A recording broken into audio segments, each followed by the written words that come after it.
Yeah, part two. I guess I say a lot of African Americans I know they speak English perfectly, perfectly. So, so therefore, there's no excuse. So there's no excuse for that. You know, like as Latin Americans, we can say like, well, you know what? We don't read your language, and we don't speak much of your language either. So we can get away with it. But the fact that African Americans speak English almost perfectly, you know, especially women, black women, as the sector, as most educated sector of the population, right? So it's not going to be that easy. It's not going to be that easy, you know, unless you know, as a society, as black society, decide to make um, you know, unofficial language, you know, like Swahili, you know. So you have Swahili, and all your children, they are raised with Swahili as their first language and stuff. Then you can get away with a lot. I really don't even know why I got into this. I mean, like, I like to talk before about this stuff, but then I didn't remember. Now I'm remembering. So, um, you know, these are just potential loopholes. Talking about potential loopholes of self-sufficiency, right? Self-sufficiency. It's not gonna fly. It's just not gonna fly. You know, just like um, yeah. And I've also he talked about a lot the Black Star Liner, um, you know, cruises, shipping. Because I heard too. I heard too that it was working. It was actually in operation, and when you like, especially watch the documentary, it pretty much telling you that never happened, right? So that is, and he is like right now, Dr. Umar Johnson. I think he's the utmost authority on the Most Honorable Marcus Garvey. And he belonged to UNIA. He belonged, you know, for a long time. For a long time, I think he was president of his chapter too. I used to have this beautiful video he made, an impromptu video he did like 4 years ago. Yeah, they was with the other channel, I think. Yeah, so it's gone. It's gone. I like that video. You know, I had trimmed some parts of it because, you know, you understand his childhood a lot more. He's talking about his not just childhood, like, you know, high school years and stuff, you know. It's like, I mean, he's just like not only a historian, like practical historian. He can tell you exactly what is the history of like a Tumblr, you know. I call a Tumblr. Oh shit! He talked about Georgia. I know, no, that was Professor Kava talk about Georgia. Yes, that's what it is. And I remember Professor Phil Matthews, Philip Matthews. I think he had a doctorate too. Dr. Philip Matthews. The Philip Matthews show. Yeah, he had Professor Kava. He's got a doctorate too. But most people, they call him professor, I guess. He used to be a grade school teacher. I guess he's very approachable, in spite of being, you know, eminency. You know, he's you know. So, oh my God, it's like I'm gonna get so much, you know. Oh God, this is also why I'm always gonna say this. You gotta start your own YouTube channel or Facebook or whatever. I'm sure people do have them because, you know, they like Facebook or whatever, because you can handpick who can see your video, unfortunately. So I will never get to see your videos. But um, it's not the same. Have it in our head. You see, I'm struggling to access all this information. Oh, Georgia. Georgia. I didn't know Georgia was a penal state. That's where they used to take all the undesirables, all the rebels, all the dissidents, all the, even, even from Australia. They used to end up in Georgia. And I remember, and I thought it's like, well, that song used to be very famous in the 70s. The Devil Came to Georgia. So I'm going to see if I can look up, now they have the lyrics because it was a little too fast. Back then I didn't speak English. So I got to take a look at them. Yeah, I think it's called The Devil Came to Georgia. Wasn't the House of the Rising Sun also Georgia? All these, like, can you imagine? Okay, because we talk about the gulag, something like that, or we talk about communism, hells and shit like that. Imagine a whole state that was a penal state. No wonder, like in Atlanta, there's so many gay guys, so many gay guys. I would be willing to bet these all have a direct connection with that back breaking, because that was one of the tortures. That was one of the tortures, like, I know in Brazil they used to do that. They used to do that with if it was like, whatever, it was accused of sleeping around. So a part of the punishment would be like rape every day. It was just, I mean, the sickest thing that, I mean, you and I, and like never in a million years would have come up with such kind of punishment. Never. But to them, it just come natural. To make devices, to make these machines. I'm talking about machines to torture people. Which it was like, to get them to denounce the devil or whatever. That's what they used to tell people. That's what they used to sell people. Yeah, I was right. But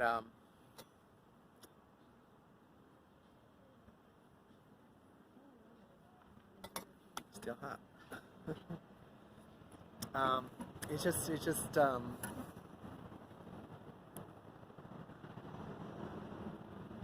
oh wow. I mean, it's just like, can imagine, what's in that state. But I know Atlanta. Everybody I knew from Atlanta. Everybody I met from Atlanta. Even those Atlanta YouTubers, they have this energy.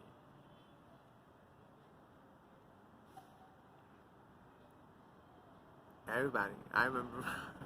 I used to say, like, especially men that talk about, like, moving to Atlanta. So like, what? One of, like, they all end up gay. They all end up gay. Anybody in Atlanta is just like, and they call it Ho Atlanta, HOE, Ho Atlanta. But like, it's just like. And we're going back to Dr. Umar Johnson, and all the wealth of information. I mean, it's just like, he should have at least 3 or 4 biographers, and I mean, he should start. He should have a system that he can make books like this. I'm sure he's scared, the books. The books is like, well, for centuries the books there was a tool of,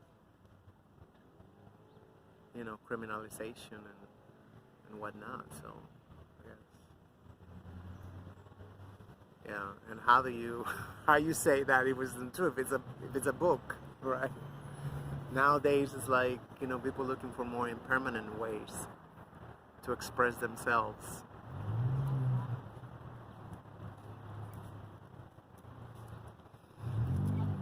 Um, yeah, he talked about W.B. Du Bois, which he talked about it before, but this time he said it like he spelled it out. He spelled it out. He spelled it out. I didn't know Dr. W.B. Du Bois denounced his United Slaves citizenship.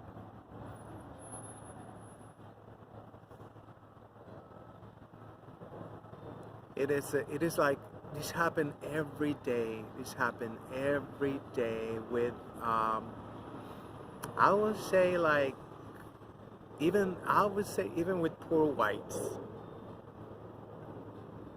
I would say that, you know, they do everything right.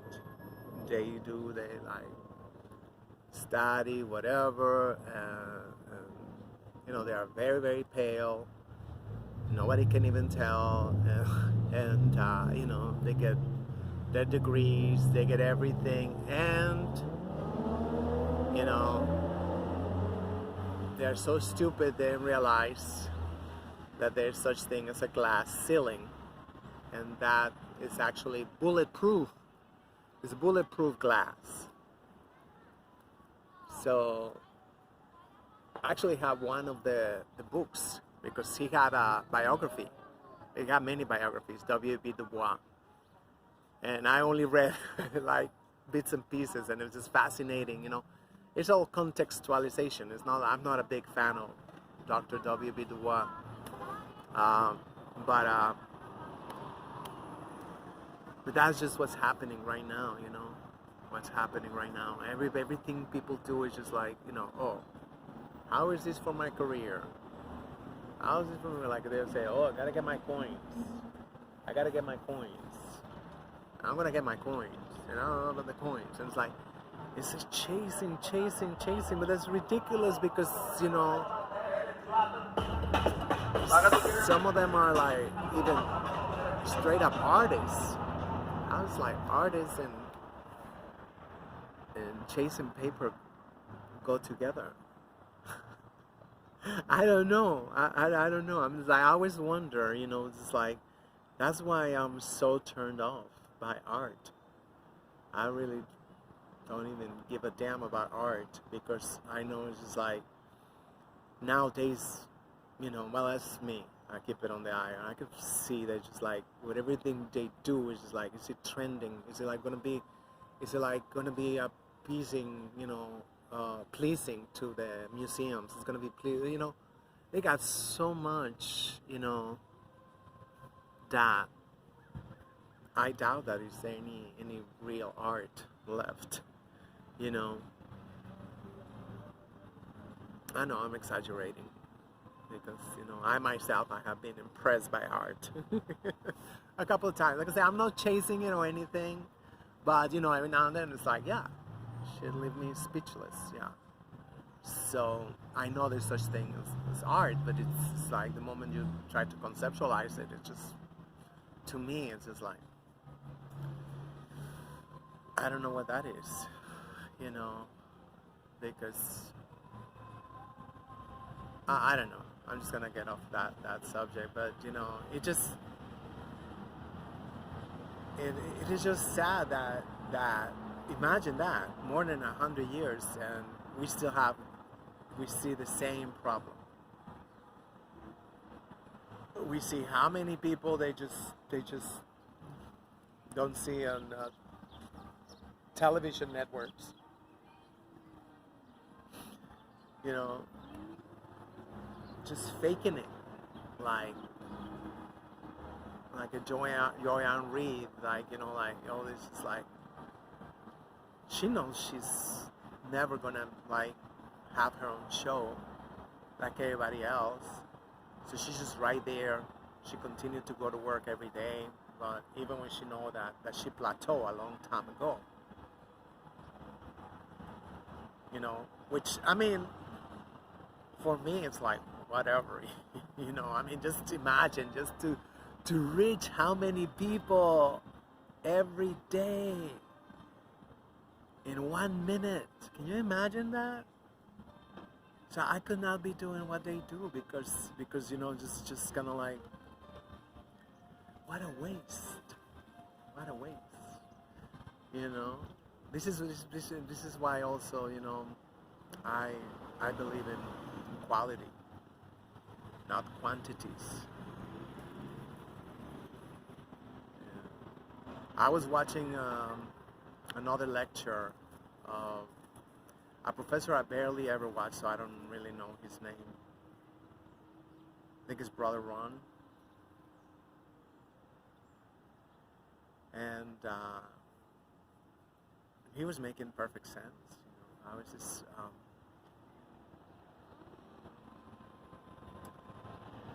and the thing is that I spoke about this thing a few times to correct people.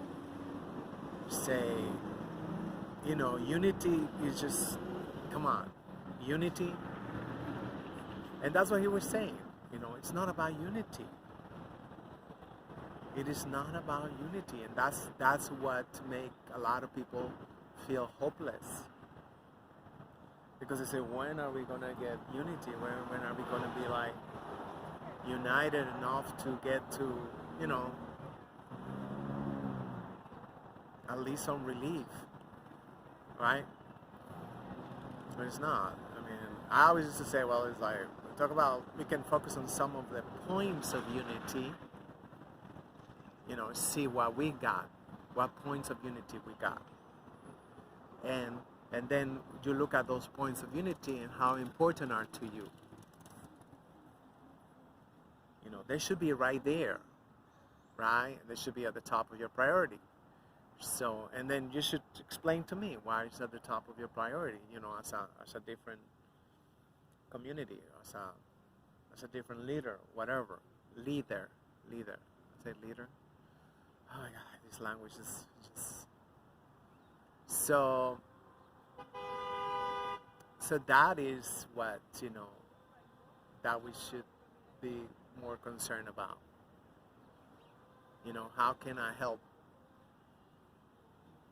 you know, let's say another organization, because, you know, that's just what it is, the nonprofit industrial complex, right? And if there's another one, and it's like they don't want to work together, whatever, it's like I'm saying, well, what is your top priority? We can help you out. We tell you what is our top priority for us too. You don't have to tell them what's your outmost priority, but you know, you have to tell them like, this is something that you want, and it's like, so make it tangible. Make it tangible. But that, you know, we are afraid even to talk about it. We're even afraid of saying, you know, hey, you know what? That's not tangible. How can you make it, put it, like, for me to visualize it? Something as simple as that, and we are afraid of that. Wow, you don't trust me, you don't want whatever. Well, you know, I trust you, but, you know, tell me what is exactly that gonna look like. You have it written down. You know, I need to see your vision. You know.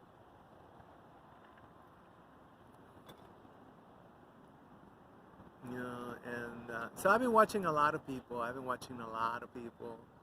started watching, finally I found the channel Green Gorilla. I heard about him for a while, but I could never find his channel. For some reason I found it this time. Isn't that crazy? You put that Green Gorilla, like, you know, it's like nothing come out. It's like 1 million Green Gorillas, you know. It's just so much original thought, which is, to me, like, that's one of the things I appreciate. I mean, I know we all get influenced by everything, but at the end of the day, we have to have our own original thought, our own original conclusion. You know, how we arrive to that conclusion.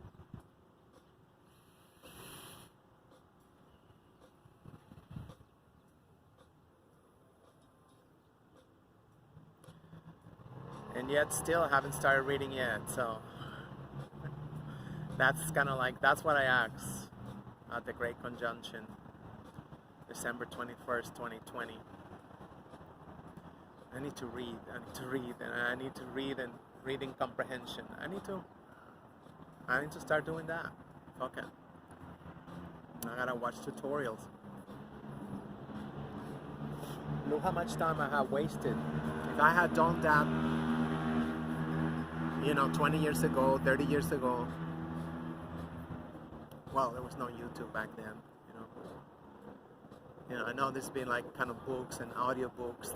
I have a book actually on how to read fast, and it's downloaded on my PC,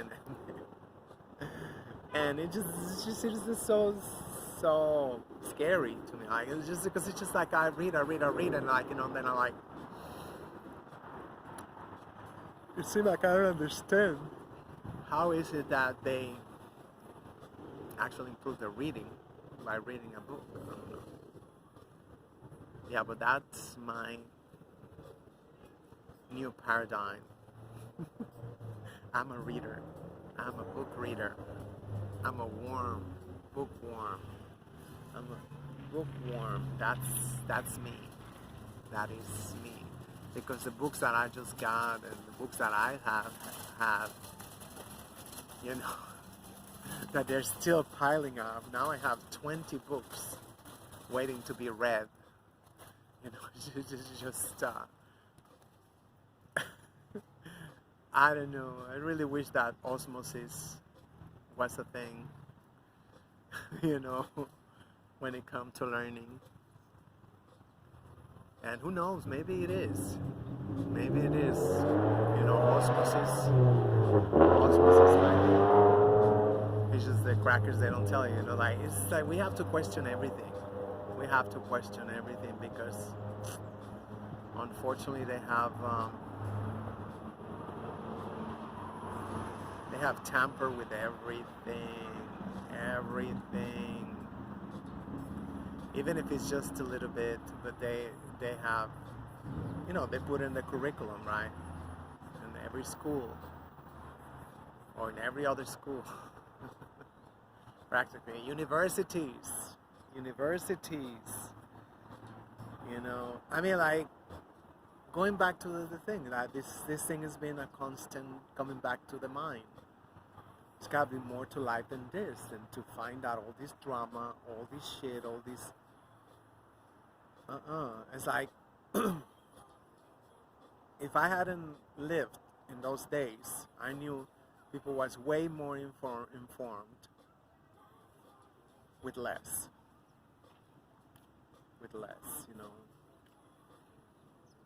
And basically it was just picking up the newspaper.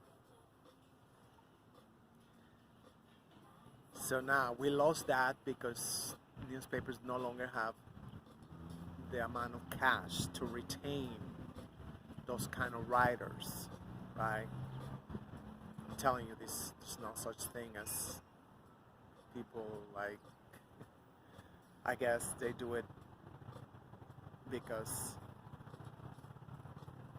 of their conscience, because of,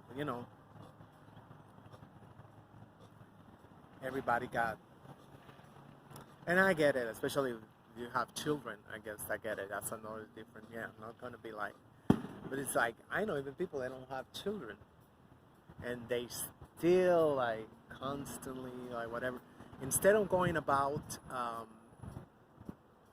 manifesting it, and to our emotions and thoughts and into the bringing it to the level of knowledge, right? If we are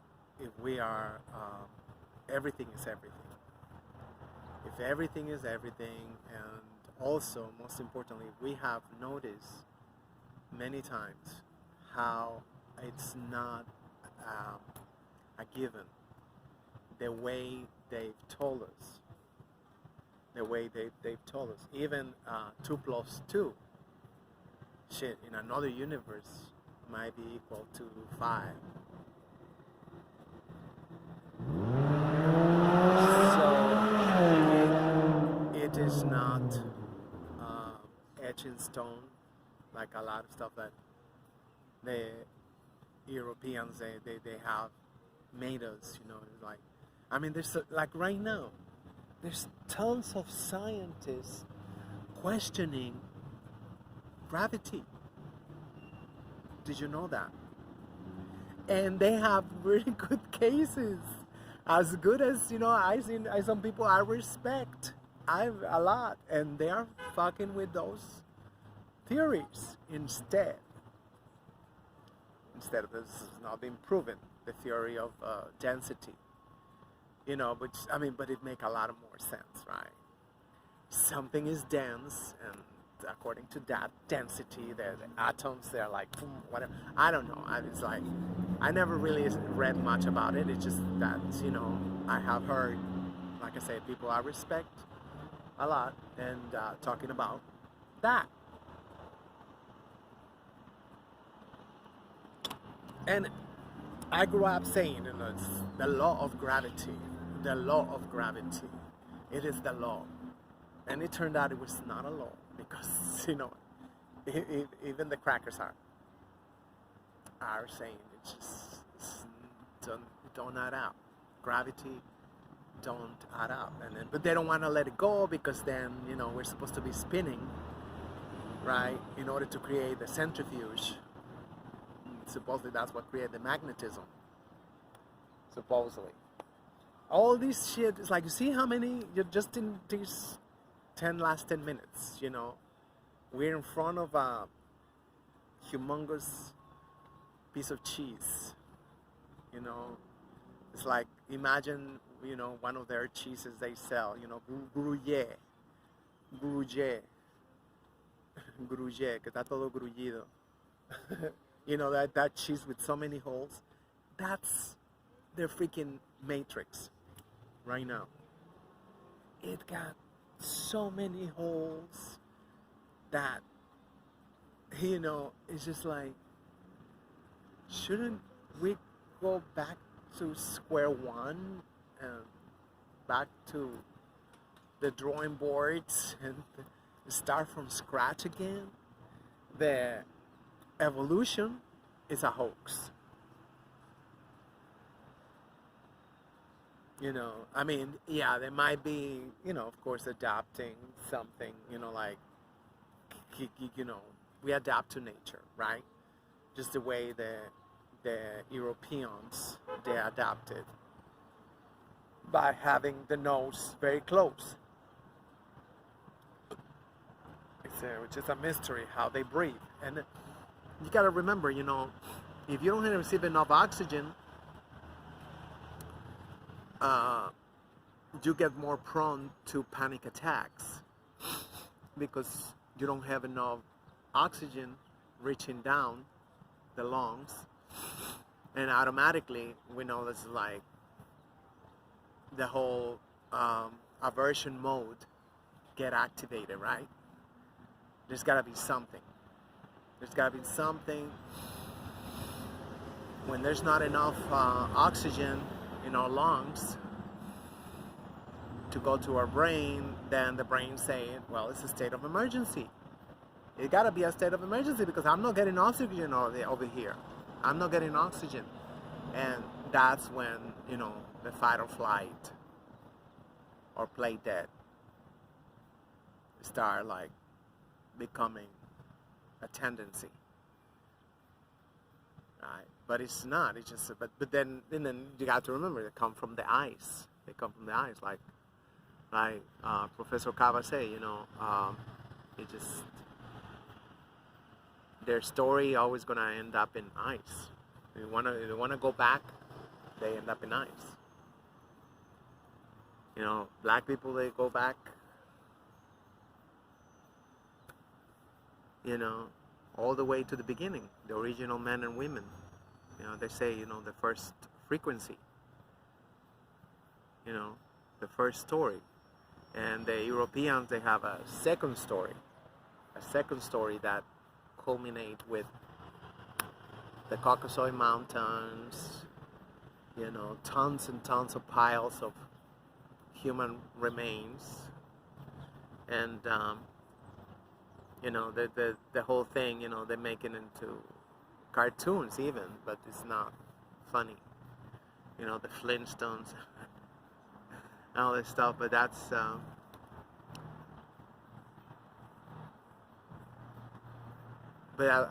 that's like as honest as they can be, right, with their own origins.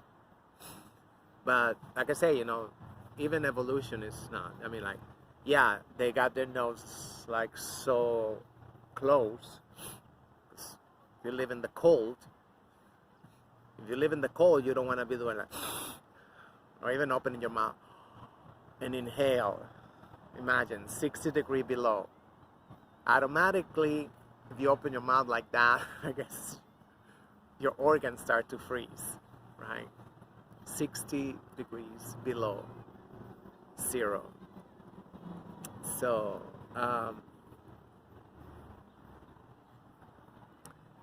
and then you burn a lot of calories in the cold, in the freezing cold. We see a lot of shallow people, you know, going into the cold. I mean, like, I even read, when I used to read the magazines, I even read they have you know, they freeze your fat. They freeze your fat, and I was reading an article and it was saying, or you can, if you don't want to freeze your fat, you can just go out in the middle of the winter and jogging or walking vigorously. You burn like 2-3 times. That's what the article is saying, calories. So you don't want to do that. You don't want to lose your calories, right? So they don't even move their lips to speak. They go like, what are you doing? Well, I say like, when they're like American words, like right now. I say like, we're talking about American. I don't need to speak their language.